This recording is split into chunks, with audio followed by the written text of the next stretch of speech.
The letters went out to family, friends, housewives, professionals, factory workers, doctors, lawyers, educators, priests and preachers, even Facebook friends. And the only thing they had in common was Amy Taylor and/or Josh Long.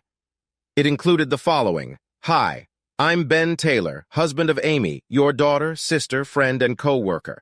I know most of you don't know me, and I thank you for your time.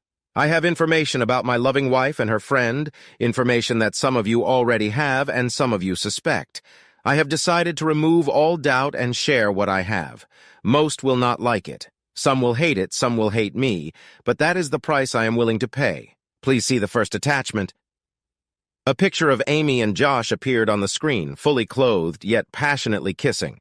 The caption read, "Foreplay." It was taken 3 months ago at her company picnic. They thought they were being discreet, but my friend was looking for his kids and saw them. He took some pictures and gave them to me, thinking I would need them. What a good friend. And I'm not kidding. I am ashamed that after that, I became the classic insecure husband. I had to find out everything, even if it killed me. And it did.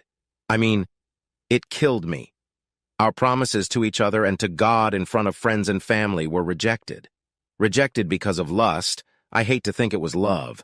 Of course, I torture myself with the question, why? Could it be because I left her alone for long periods of time while the Navy SEALs and I were running covert operations for the CIA? No, wait, I was never in the military, and the only SEALs I know are the ones sunning themselves in the harbor. Could it be because I left her alone when I went on business? That can't be. I don't go anywhere on business, and I hardly ever work overtime. I get home at 5:30 at the latest every night. Perhaps it's because I've abandoned all my hobbies, run away and left her and the kids alone, and I'm having fun myself, missing birthdays, holidays, anniversaries. No, that's out of the question. My only hobby is making her happy.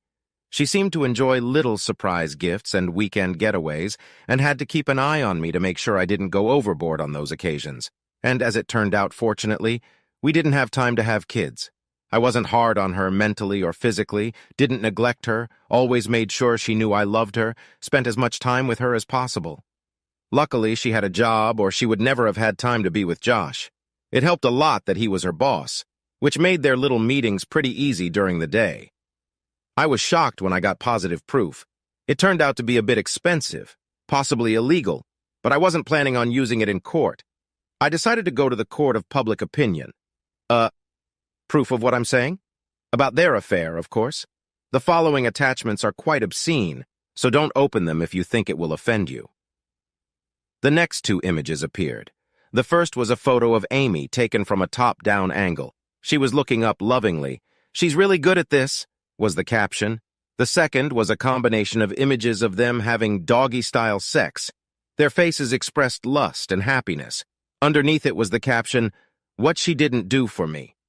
I'm sorry if I offended you, but I wanted to remove all doubt. Why would I show you these pictures? Because I filed for divorce using irreconcilable differences rather than adultery. That way I could avoid most of the sympathetic looks, the occasional smirks from assholes of both sexes who already knew everything, and the inevitable conversations. You know what I mean? All her friends asking if I was sure this was what I wanted, if it was a mistake, that it was okay to see a counselor, that she was sorry, that it would never happen again, that we should try to forget the whole thing. Her mom, who I loved as much as my own, will not try to make me back down, or her dad, who I respect, but never really loved, will try to reason with me. I apologize to all of you for being caught up in this story. My firmest wish is that you leave me alone. This is strictly between me and my wife. Well, not exactly. I didn't take Josh into account. I owe an apology to his wife, Sunny. You didn't have to face that, or to your 2 children. What are they now, 8 and 5? Maybe he'll change. Maybe you can forgive him. It's your choice. And I apologize to his company and its senior management for dragging them into the upcoming lawsuit. After all of their meetings took place in their office. I think the supply people now know the reason they put a couch in his office. Just a tip. If you give the couch to someone else, make sure it is thoroughly cleaned first. I know I can't use pictures, but all my attorney has to do is take statements from their co-workers. I seriously doubt they would take responsibility for the company. All in all, and a lot of people are going to lead pretty miserable lives for a while. So, to wrap up, here's why I did it all this way. To remove all doubts and not to waste time. After all, every photo will tell you everything, won't it? Amy's getting served with divorce papers. That should be happening any minute now. I'll try to build a new life without her. Amy, I'm sorry I wasn't enough for you. If you had come to me in the beginning, told me you had feelings for someone else and left, it would have devastated me. But I would have respected your decision. Instead, you were a classic cake eater, wanting to keep the cake intact while continuing to eat it. Well, the cake is gone, Amy, and I'm pretty sure you're going to have a pretty severe case of indigestion. Or maybe not. Maybe you're even glad I found out about it so you and your lover can run off into the sunset. As you wish. It's over between us. I moved out of the house, took what I wanted. Everything else is yours. All contact will be through my lawyer, and I am determined never to speak to you again. I don't want explanations. I don't want to know why. I don't want to hear talk of second chances because they won't even be considered. Go ahead, Amy. Leave me alone. The entire office heard Amy scream before she slid off her chair in a deep faint. Colleagues rushed to her aid. Unfortunately, she fainted at the sight of Josh's picture stabbed into her from behind. Soon the buzz started after one of the administrators discovered the email and opened it. Work practically came to a standstill. Josh didn't know what was going on and was surprised to see the HR director standing in the doorway. Is it true? He asked without any preamble. Is what true?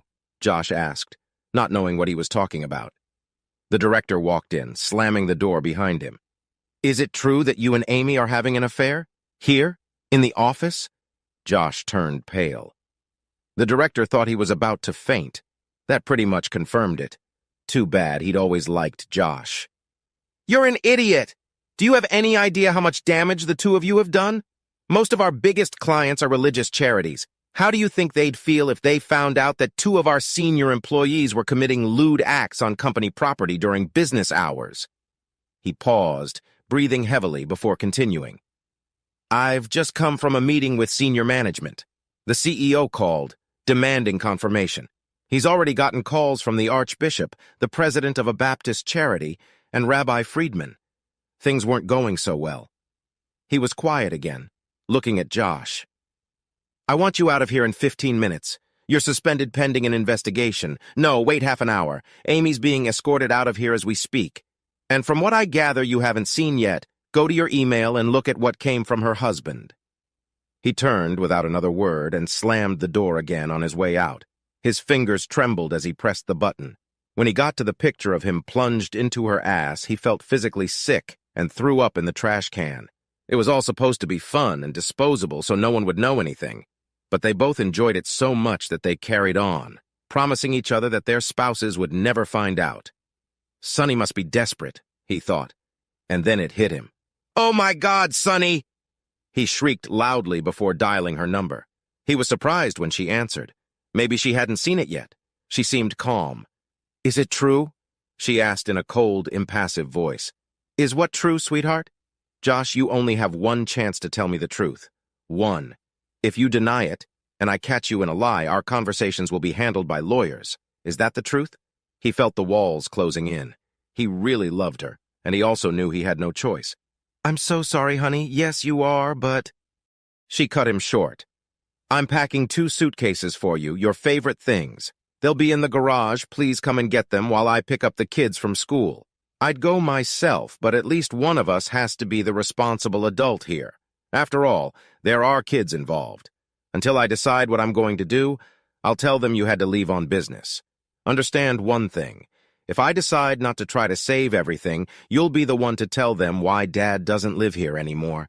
They won't understand it now, but they will in a few years. I hope it doesn't drive them away from you. I'm leaving. Don't try to contact me. If I decide to, I'll call you myself. There was silence for a few seconds. Then there was a scream. Damn you! She shrieked, hanging up the phone. He stared at the phone like a snake before he dropped it. The phone immediately rang. He glanced at the name. Amy. Hello? He said hesitantly. For a minute, all he heard was crying and sniffling. Then she spoke in a voice so quiet he almost didn't recognize her. Josh, what are we going to do? He's my life. We were going to try for a baby next year. I can't lose him. I can't. For the 20th time that day, he felt a terrible sadness. What have they done? I feel the same way about Sonny. But honestly, Amy, I don't see a happy ending for either of us. If we loved each other, we could accept our freedom and be together. But even though we liked each other, we didn't want to be together. You know our job is over, if not now, then soon. Sonny kicked me out, and I don't know if we'll ever be together again. I'm really sorry about Ben. Do you think if I talk to him, tell him there was no love, that we didn't mean it, would that help? I'm willing to do that. No. I think the best thing you can do right now is stay as far away from us as possible. Every time he looks at you, he'll remember what we did. He's never been violent, but he's never been hurt like this. I'll talk to you later if you think it's a good idea. He's thought it over carefully. No, I don't think it's a good idea. All they need to do is find out we're communicating, and that would undermine everything we're trying to rebuild. I'm sorry it's come to this, Amy. You know I never meant to hurt you. I feel the same way. I hope things work out with Sonny. I know how much you love her. I can't believe we were ever that stupid. Goodbye, Josh, and good luck. I think we're both going to need it. Amy went home. She knew he wouldn't be there, but she hoped against all odds. Same house, same furniture, same pictures on the walls, but it seemed bare and empty, and she knew why. A quick inspection of the closets revealed that all of his belongings were gone. She looked further, entering his shed and workshop. They had been cleaned out, all the tools taken away. She wondered when he'd had time, but then remembered she'd never gone into them. Everything could have been missing for weeks, and she would never have known. She looked for a note, some message, but found nothing. She sat down at the kitchen table, her usual spot, and looked sadly at his empty chair. She put her head down on the table, and for the first time that day, but not the last, she cried. True to his word, Ben never spoke to her again. He refused to negotiate. He refused to go to the court-ordered counseling sessions, showing up at the jail instead of their meeting at the office to serve his contempt charge. The confused police officers took his statement that he was ready to go to jail and sent him home since no arrest warrant had been issued. The judge was dubious about this and still put him in jail the following weekend, releasing him on Sunday night so he could go to work. He spent 3 weekends in jail before Amy finally conceded defeat and canceled the counseling sessions. The divorce took almost a year to finalize. Amy still hoped he would come back to her, but when her mother saw the announcement of his upcoming wedding, she gave up. On his wedding day, she got drunk. For the first time in 2 years. Time may not heal all wounds, but it makes the pain more bearable. Finally, she started dating again. She had 2 serious relationships that ended twice, barely telling her about her past, before she finally met a man who loved her enough to consider her past the past and focus on the future. She married him, and they were happy. She was very careful in her relationships with other men, especially where she worked. She was called a nun because she never went to social parties and hardly ever talked to men except for work-related topics. The only thing that marred her happiness was a chance encounter with Ben 2 years after her wedding. He had left town after receiving a classified settlement from her former company to keep the case out of court. He was back in town to celebrate the 25th wedding anniversary of his sister and her husband. She saw him by chance, sitting on a park bench. At first, she wasn't sure it was him. He was thinner than she remembered, and there was gray in his hair. She stopped at a stoplight and decided she wanted to talk to him, hoping to finally apologize for her actions. But changed her mind when a tall woman with fiery red hair approached with a boy about 2 years old and a little girl about 6 or 7 years old. The girl had red curls like her mother's, and the boy had dark curls. The girl jumped into his lap, and the woman took the younger one in her arms. He rose, holding the girl in his arms, kissed the woman, and left. Amy was surprised to feel the tears, but then realized she had glimpsed a future that was supposed to be hers. She wiped the tears away and went home to make her husband his favorite dinner. Josh and Sonny managed to reconcile after 15 months apart. She made him go through counseling, one-on-one and together, and sign a pretty tough prenup. He apologized so much that she finally lost her patience and told him that if he apologized one more time, she would leave for good. He became a different person. He rarely went anywhere without her or his children. He worked hard. His new job didn't pay as well as his old one, but he got raises and bonuses for his hard work. It took him 6 years to get back on track. Sonny had to take a job to make ends meet, and when they reunited, she refused to leave it. It broke his heart when sometimes she went out for drinks after work or went to quarterly work seminars. She never did anything even remotely indecent, but her stubborn refusal to talk about it bothered him greatly, and she secretly took great satisfaction in it. Their life was far from what it used to be, but they were working to build a better life for themselves and their children. One day it occurred to Josh. They had sex with Amy about 12 times, averaging 30 to 45 minutes.